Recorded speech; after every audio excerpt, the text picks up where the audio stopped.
मंदसौर जिले के दलौदा तहसील के अंतर्गत गांव खैरोदा में प्रधानमंत्री नरेंद्र मोदी एवं शिवराज सिंह चौहान द्वारा चलाई जा रही महत्वाकांक्षी योजना के तहत मंदसौर जिले में आबादी क्षेत्र का सैटेलाइट ड्रोन कैमरा के माध्यम से सर्वे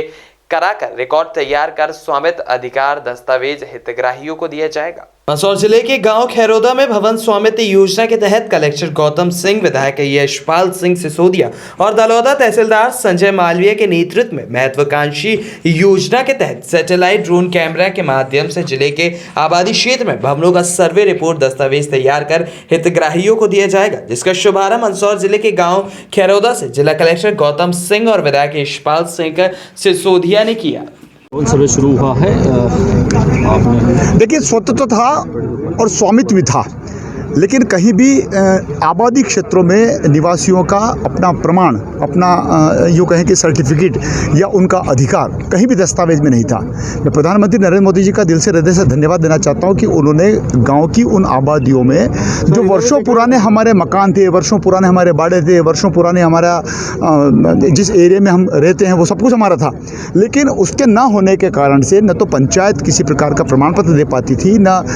बैंकों से लोन लिया जा सकता था, न उसका कोई क्रय विक्रय होता था, रजिस्ट्री नहीं थी, दस्तावेज ही नहीं था। तो जिस प्रकार से शहरी क्षेत्रों में लोगों को भवन बनाने को लेकर के बैंकों से कर्जा मिल जाता है, उसका धारक के रूप में नाम होता है, उसका मालिक के रूप में नाम होता है, लेकिन ग्रामीण अंचलों में उसके पुश्तैनियाँ पीढ़ियाँ बीत गई, लेकिन उसका कहीं भी रिकॉर्ड में नाम दर्ज नहीं होने के कारण से आज मुझे प्रसन्नता है कि मंदसौर जिला मध्य प्रदेश में इसकी जो शुरुआत हुई है, मंदसौर जिले के मंदसौर विधानसभा क्षेत्र के दलौदा तहसील के खैरोदा, बालोदिया, हरचंदी, नांदवेल, धंधोड़ा ऐसे गांव में इसकी शुरुआत हो रही है जो पिछड़ा है, आदिवासी क्षेत्र है। और यहाँ से अगर एक संदेश जाएगा कि दलौदा के तहसील के 61 गाँव में से 60 गाँव इसमें कवर होंगे, और भारत सरकार का एक सर्वे दल आया है जो ड्रोन के माध्यम से, सैटेलाइट के माध्यम से इन एक मकान के रिकॉर्ड को दर्ज करेगा, उसका बाकायदा प्रमाण पत्र मिलेगा। और न केवल निजी बल्कि सार्वजनिक संपत्तियां भी इसमें कहीं ना कहीं मर्ज होगी, दर्ज होगी, और उनका भी क्षेत्रफल है, उस क्षेत्रफल के सहित अगर अभी आप गाँव में भ्रमण करेंगे,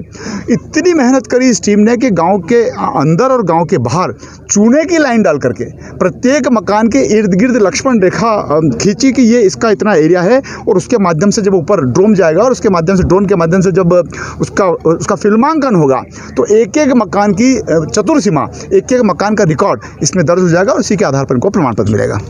इस्तेमाल होगा, तकनीक का इस्तेमाल होगा, तो इसमें न सिर्फ तेज़ी से काम होगा बल्कि एक्यूरेट वर्क जिसको बोलते हैं कि इसमें परफेक्शन जैसा होगा, कोई गड़बड़ी नहीं होगी, और पूरे रिकॉर्ड का डिजिटाइजेशन होगा, यानी डिजिटल रूप में रिकॉर्ड हमेशा हमारे साथ रहेगा, गांव वालों के साथ रहेगा, तो भविष्य में भी ज़रूरत पड़ेगी तो बहुत अच्छा हो जाएगा।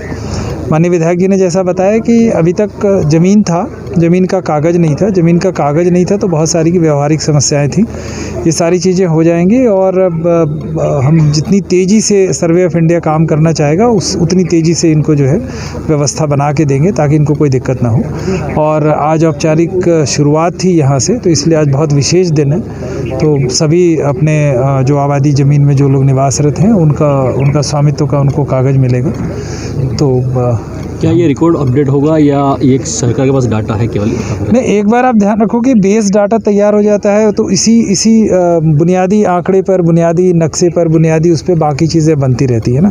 तो जैसे एक बार अगर ये मैप कैप्चर हो गया तो अब ज़मीन तो बदलती नहीं है, ज़मीन पे जो बनने वाली संरचनाएं हैं वो चेंज होती रहती हैं, ज़मीन तो वहीं की वहीं रहती है, उसको स्ट्रेच भी नहीं कर सकते, तो एक परमानेंट रिकॉर्ड जैसा हो गया। पर इसके बाद जो भी डिवीज़न और डेवलपमेंट होगा इसी रिकॉर्ड पे होता रहेगा, ये जो अद्यतन होता रहेगा। यहाँ जो लेटर की बात की जा रही है देंगे, तो ये किस तरह का रिकॉर्ड होगा सर? ये स्वामित्व योजना का कार्ड देंगे और एक डिजिटल सर्टिफिकेट भी उसके हाथ में रहेगा। तो जैसे आप शहर में अगर कोई ज़मीन या प्लाट धारण करते हो तो आप उस पर लोन ले लेते हो, बैंक में उसको धरोहर रख देते हो, लेकिन गाँव में स्थिति ये थी कि हमारा घर है और हमारे पास जो है, मान लो अगर खेती की ज़मीन नहीं है तो हम धरोहर में क्या रखेंगे, क्या बताएंगे, कुछ ऐसा नहीं है। तो अब आदमी के हाथ में आ जाएगा, गाँव में घर तो सबके पास रहता है, तो एक तरह से सब अब प्रॉपर्टी धारक हो जाएंगे। इस तरह से आप अर्थ ये लगाओ कि सब संपत्ति धारक हो जाएंगे, सबके पास कुछ ना कुछ ऐसा रहेगा कि अगर आगे बढ़ना है, कहीं दस्तावेज का इस्तेमाल करना है या बेचना है, कुछ भी करना है। आबादी की ज़मीन में मकानों की रजिस्ट्रियाँ नहीं होती थी, तो अगर आप जैसे गांव से आप कहीं दूसरी जगह, कहीं अगर प्रगति उसमें जो है कहीं और शिफ्ट होना चाहते हो तो आप अपना मकान बेच भी सकते हो, या दो भाइयों में डिवीज़न करना है तो आप आपके पास रिकॉर्ड है उसको डिवाइड भी कर सकते हो। और बैंक में धरोहर रखना है तो बैंक में, चूँकि अब वो आपकी प्रॉपर्टी है, तो बैंक में धरोहर रख के आप लोन भी ले सकते हो। और जो पहले चरण में काम हुआ था हरदा में, डिंडोरी में, जिसमें प्रधानमंत्री जी ने खुद भी लोगों से बातचीत किया था, जिनके स्वामित्व योजना के कार्ड बने, उसमें से बहुत से लोगों ने बहुत सारे उद्योग धंधे शुरू कर लिए। और उसमें मुख्यमंत्री जी और प्रधानमंत्री जी ने हितग्राहियों से बात भी की थी। तो मुझे लगता है कि यहाँ भी बहुत परिवर्तन आपको देखने को मिलेगा। सिर्फ अगर जैसे होता है ना, अधिकार आप लोगों के हाथ में दे दो, अधिकार पत्र दे दो, तो लोग अपनी उन्नति खुद कर लेते हैं। तो इसी जैसे होता है ना कि इसी सिद्धांत पर माननीय प्रधानमंत्री जी और माननीय मुख्यमंत्री जी काम कर रहे हैं, और बहुत जल्दी यहाँ आपको परिवर्तन देखने को मिलेगा।